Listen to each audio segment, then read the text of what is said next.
Chapter 4 motion in a plane. हमने last time chapter number 3 किया था motion in a straight line. अभी हम करेंगे motion in a plane. Plane का मतलब होता है इट्स अ 2 डायमेंशनल सरफेस। जब सरफेस 2 डायमेंशनल होती है उसे हम क्या बोलते हैं? प्लेन। अब मोशन इन प्लेन समझने से पहले कुछ हमें क्वांटिटी समझनी पड़ती है। पहले हम यहाँ पे बात करेंगे types of quantities.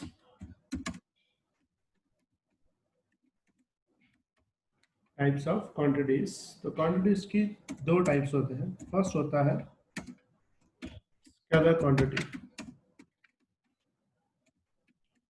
Scalar quantity. Scalar quantity मतलब quantity has only magnitude assigned by real number. A quantity has only magnitude assigned by a real number with its unit. With its unit is known as scalar quantity.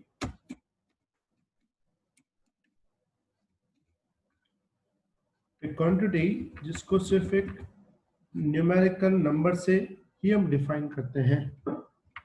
जैसे मैं बात करूं example, जैसे कि मास, ठीक है, volume, उसके बाद डेंसिटी, टाइम एक्सेट्रा। ये सब जो है ये कौन सी क्वांटिटी है? स्केलर क्वांटिटी है, जिनके पास सिर्फ और सिर्फ वैल्यू होती है। जैसे मास, तो मास क्या बोलते हैं हम? 40 kg, 50 kg। तो एक नंबर लेते हैं 40 या 50 जो भी है, पीछे यूनिट लगा देते हैं। तो ऐसी क्वांटिटी को हम क्या बोलते हैं? Scalar quantity. तो सेकंड नंबर क्वांटिटी है उसे बोलते हैं वेक्टर क्वांटिटी। वेक्टर क्वांटिटी क्या है? Quantity has magnitude as well as direction is known as vector quantity.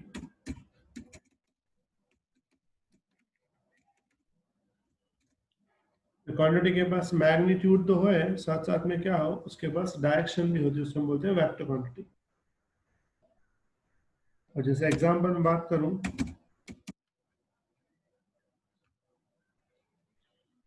Force, ठीक है, उसके बाद वेलोसिटी, एक्सेलरेशन, मोमेंटम एक्सेट्रा। तो ये होगा तुम्हारी कौन सी क्वांटिटी? Vector quantity. फिर अभी क्लियर है आवाज विवेक? Yes sir. समझ में आई बेटा सबको बात? स्केलर मतलब सिर्फ वैल्यू हो, और वेक्टर मतलब वैल्यू के साथ क्या हो? डायरेक्शन भी हो। इट इज डिनोटेड बाय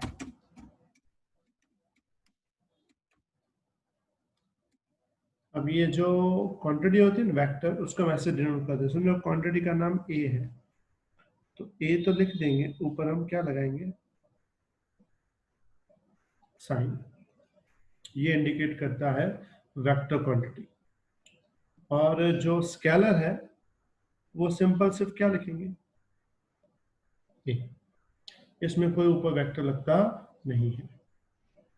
और वेक्टर क्वांटिटी में सिर्फ मैग्नीट्यूड अगर दिखाना हो,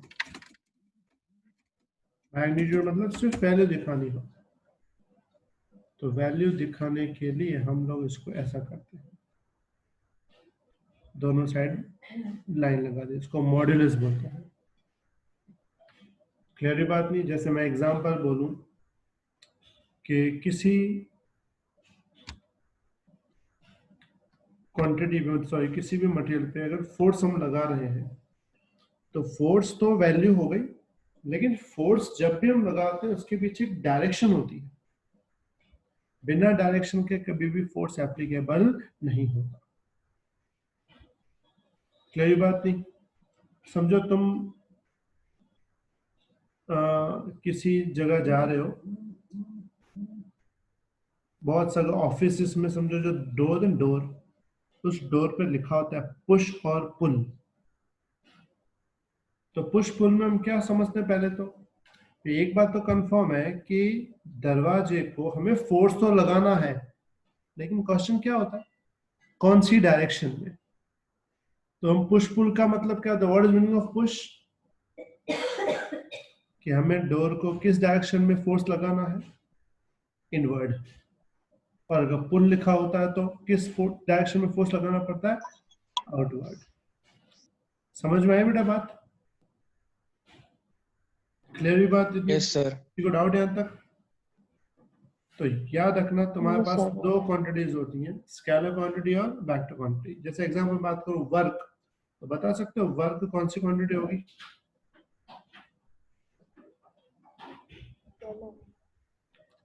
वर्क होगी स्केलर क्वांटिटी। क्लियर? पावर,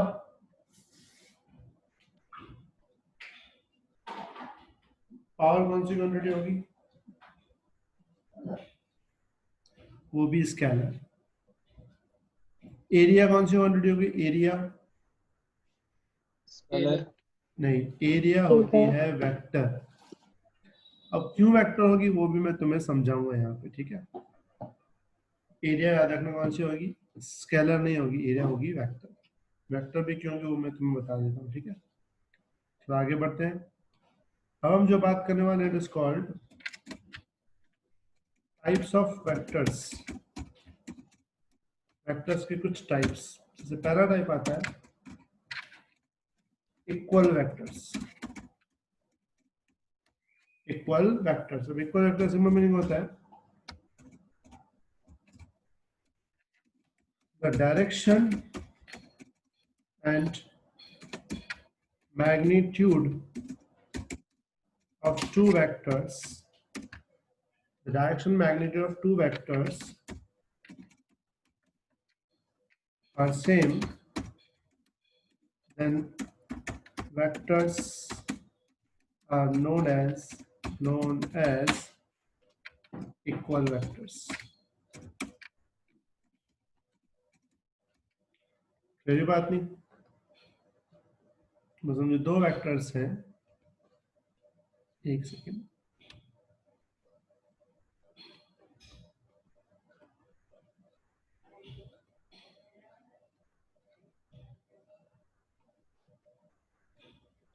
समझो एक वेक्टर ऐसे ड्रॉ किया हमने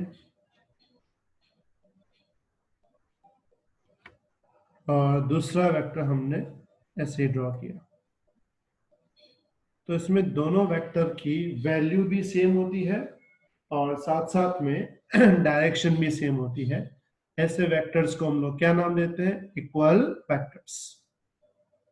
उसके बाद जो सेकंड नंबर आता है, पूरा ध्यान, सेकंड नंबर, उसको बोलते हैं पैरेलल वेक्टर्स।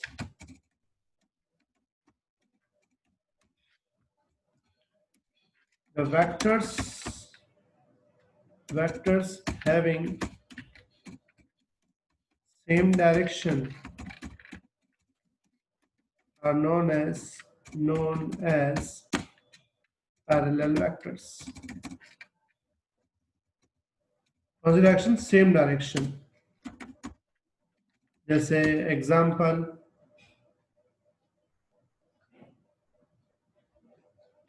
एक वेक्टर ऐसा है, दूसरा भी इसी टाइप का है,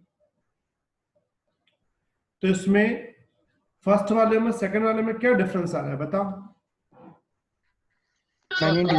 मैग्नीट्यूड। Very good. थर्ड में मतलब सेकंड नंबर में जो है वो मैग्नीट्यूड अलग होता है, डायरेक्शन क्या होती है? सेम।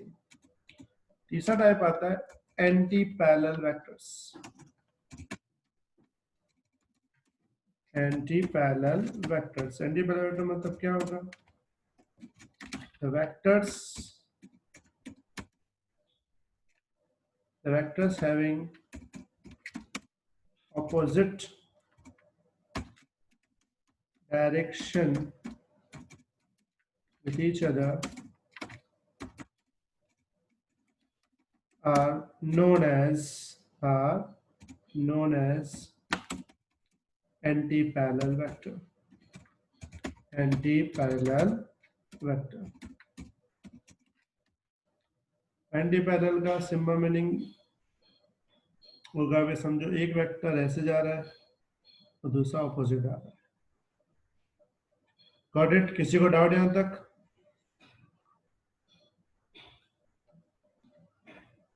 उसके बाद चौथा आता है a parallel vector.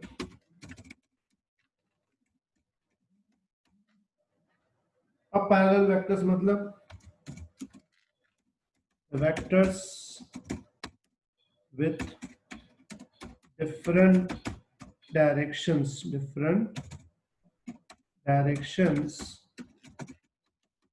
are known as a parallel vectors.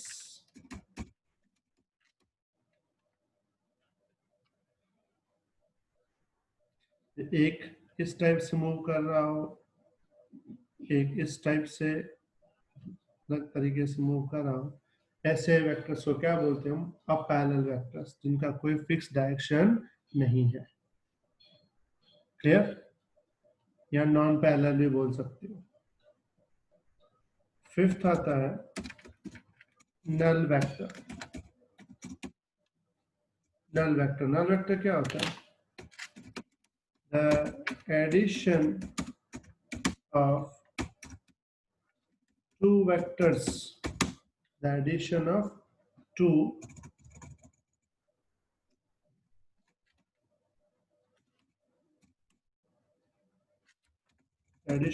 vectors having same magnitude but with opposite directions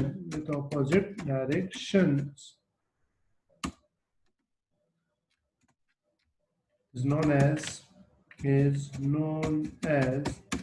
null vector. क्या लिखा मैंने? The addition of two vectors having same magnitude but opposite direction is known as null vector. null vector को normally हम ऐसे indicate करते हैं, जिसमें क्या होता है कि दो वेक्टर्स होते हैं, लेकिन दोनों की जो डायरेक्शन होती है वो क्या होती है? ऑपोजिट, और दोनों का मैग्नीट्यूड सेम होता है। तो उनका रिजल्टेंट जो है, समझो रिजल्टेंट ले लूं आर, तो रिजल्टेंट क्या होगा? एक है समझो ए, दूसरा है माइनस ए, दोनों का एडिशन करना है, एडिशन की वैल्यू क्या आ जाएगी? 0। ऐसे वेक्टर को क्या बोलते हैं हम? Null vector. क्लियर? जैसे कि एग्जांपल समझो, तुम लोग टू व्हीलर चला रहे हो, जब तुम एक्सेलरेटर नहीं देते, समझो तुमने भाई गाड़ी पहले स्टार्ट की और 40 की स्पीड तक ले गए, गाड़ी चल रही, अचानक तुमने एक्सेलरेटर देना बंद कर दिया, तो क्या तुम्हारी टू व्हीलर 40 की स्पीड पे हमेशा चलेगी? अगर तुम एक्सेलरेटर देना बंद कर दो तो कम हो जाएगी और धीमे धीमे बंद पड़ जाएगी। अगर तुम्हें 40 पे मेंटेन रखनी हो तो क्या एक्सेलरेटर देना जरूरी है? No sir. अगर तुम्हें वेलोसिटी को 40 पे मेंटेन रखना है, 40 से कम भी होने नहीं देना, 40 से बढ़ने नहीं देना, तो क्या तुम्हें एक्सेलरेटर देना जरूरी है कि नहीं? Yes sir. कंपल्सरी, क्योंकि अगर तुम एक्सेलरेटर नहीं दोगे तो स्लो हो जाएगी। अच्छा, एक्सेलरेटर देना क्यों पड़ता है? 40 पे अपने आप क्यों नहीं चलती? क्योंकि रोड पे नीचे क्या होता है? फ्रिक्शन होता है। फ्रिक्शन क्या करने की कोशिश करता है? स्टॉप करने की वजह, स्लो डाउन करता है। ठीक है, तो रेजिस्टेंस एक फोर्स होता है। ठीक है, फ्रिक्शन जिसे बोलते हैं वो फोर्स है। वो फोर्स तुम्हारी गाड़ी को मोशन को क्या करता है, अपोज करता रहता है। और एक्सीलरेटर क्या करने की कोशिश करता है, गाड़ी की स्पीड बढ़ाने की कोशिश करता है। फ्रिक्शन गाड़ी की स्पीड को कम करने की कोशिश करता है और एक्सीलरेटर गाड़ी की स्पीड बढ़ाने की कोशिश करता है। अगर तुम्हें स्पीड 40 पे रखनी हो, 40 पे रखनी हो तो सिंपल बात है, जितना फोर्स फ्रिक्शन लगा रहा है उतना ही फोर्स कौन लगाना चाहिए, एक्सीलरेटर। क्योंकि एक्सीलरेटर का फोर्स जितना होगा उतना ही अगर फ्रिक्शन का फोर्स होगा तो गाड़ी की स्पीड ना बढ़ेगी ना कम होगी। समझ में आई बात? तो उसकी स्पीड क्या हो जाएगी, वेलोसिटी क्या हो जाएगी, गाड़ी की कांस्टेंट हो जाएगी। अगर वेलोसिटी कांस्टेंट है तो उसका एक्सेलरेशन क्या होगा, किसी भी ऑब्जेक्ट का अगर वेलोसिटी कांस्टेंट है तो उसका एक्सेलरेशन क्या होगा, 0। जीरो। तो उस वक्त हम बोलेंगे कि जो एक्सेलरेशन है तुम्हारे टू व्हीलर का वो कौन सा वेक्टर है, नल वेक्टर है। नल। मतलब वो एक्चुअल है तो सही लेकिन रिजल्टेंट इसका जीरो है, इसलिए उसको हम क्या बोलेंगे, नल वेक्टर। समझ में आई बात? Got it? Yes sir. मतलब जहां पे दो चीजें, दो वेक्टर्स इन्वॉल्व हो रहे हो लेकिन दोनों इक्वल हो और ऑपोजिट हो, तो जो रिजल्टेंट मिलेगा वो क्या मिलेगा, तुम्हें जीरो मिलेगा। उसे हम सिंपल में क्या बोलेंगे, it is called null vector. समझ में आई बात बेटा? Everyone clear? अब ध्यान से Yes. देखो, तुम अपने हाथ को ऐसे हॉरिजॉन्टल रख के उस पर मोबाइल रखो, हॉरिजॉन्टल हाथ को रख के उसके ऊपर मोबाइल रखो। तुम्हें पता है मोबाइल को ग्रेविटेशनल फोर्स खींचता है नीचे,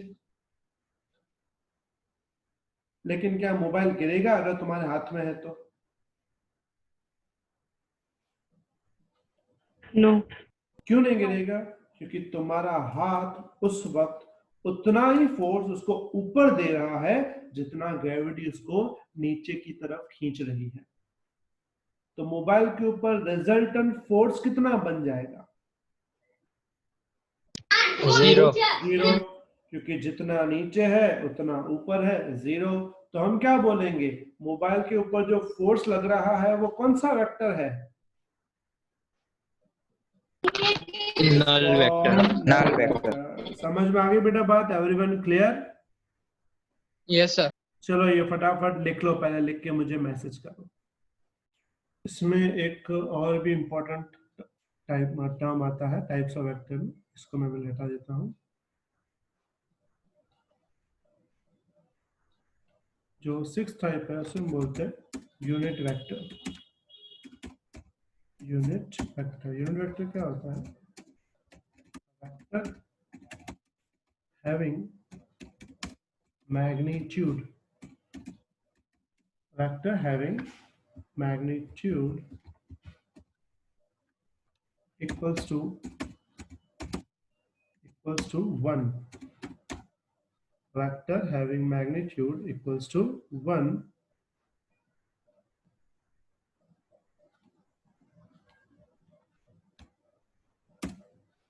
is known as unit vector।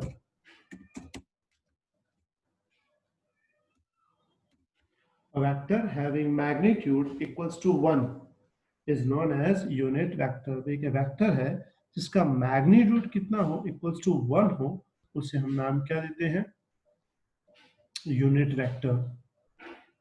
उसको हम डिनोट ऐसे करते हैं, भाई यू लिख देंगे या फिर कभी कभी उसके ऊपर ऐसे टोपी लगा देंगे। वे समझो कोई क्वांटिटी है ए, तो अगर मैं उसका ऊपर ऐसे टोपी लगा दूं हेड, तो ये क्या बन जाएगा, तो इसको हम क्या बोलेंगे, unit vector of A. Unit vector of A. एक क्वांटिटी है, ऊपर लगा दिया कैप, तो क्या बन जाएगा, यूनिट वेक्टर ऑफ ए। या समझो मैं लगाऊं F, F quantity of force, अगर मैं यूनिट वेक्टर लगा तो ऐसा, तो वो क्या बन जाएगा, हम बोलेंगे it is unit vector of force, unit vector of force. Unit vector की वैल्यू कितनी होती है, 1, दिखा है ये 1। तो यूनिट वेक्टर डिफाइन क्यों करते हैं, यूनिट वेक्टर डिफाइन करते हैं डायरेक्शन के लिए।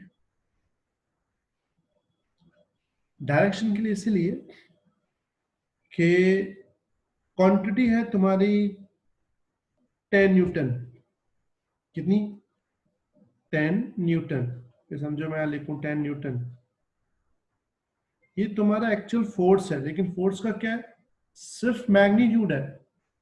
डायरेक्शन में तुम्हें कैसा लिखना पड़ेगा, ऐसा।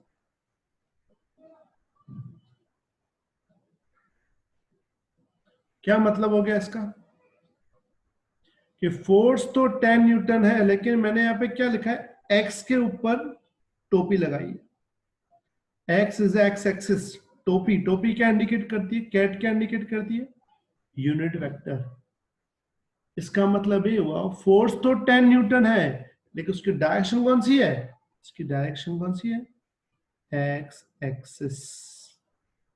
समझ में आई बात,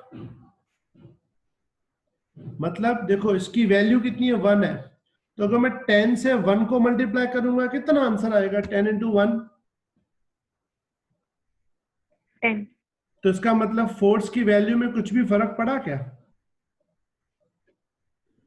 वैल्यू में तो फर्क नहीं पड़ेगा। तो ये क्या दिखाता है यूनिट वेक्टर, तो ये सिर्फ एक ही काम करता है, क्या दिखाता है, डायरेक्शन।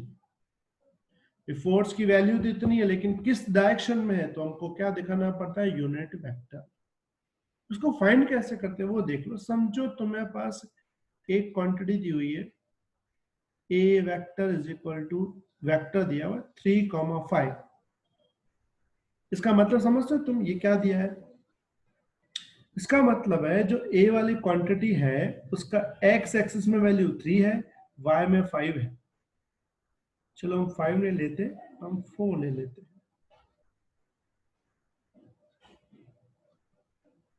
इसका मीनिंग ये है, देख लो,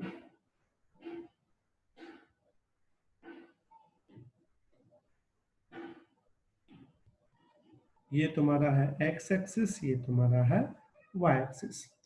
पहला जो 3 है ना, वो हमेशा कहाँ होता है, एक्स एक्सिस में होता है, ये समझो एक्स एक्सिस में 3 है। और जो दूसरा है 4, वो हमेशा वाई में होता है, वाई में कितना है, 4 है। तो दोनों को हम मिला दें, तो यहां जो पॉइंट बनेगा इस पॉइंट को बोलेंगे 3, 4, और ए जो है वो ऐसा होगा। ठीक है, तो मुझे बता सकते हो ए का वैल्यू फाइंड करनी हो तो हम लोग पाइथागोरस लगा सकते हैं।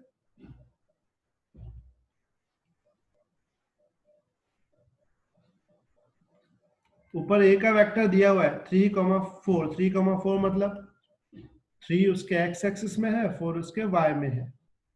उसका मैग्नीट्यूड कैसे निकलेगा, अंडर रूट 3 का स्क्वायर प्लस 4 का स्क्वायर, कितना होता है 3 का स्क्वायर, 9, 16, क्या आंसर आएगा इसका, 5 आएगा। I मतलब इसका वेक्टर 3,4 है, मैग्नीट्यूड 5 है। अगर मुझे फाइंड करना हो, क्या फाइंड करना हो, unit vector of A,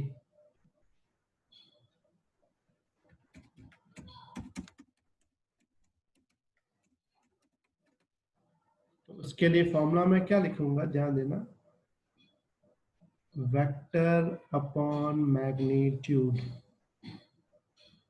vector कितना था 3, 4, मैग्नीट्यूड कितना हो जाएगा 5, तो इसको लिखेंगे 3/5, 4/5। इसको हम बोलते हैं यूनिट वेक्टर।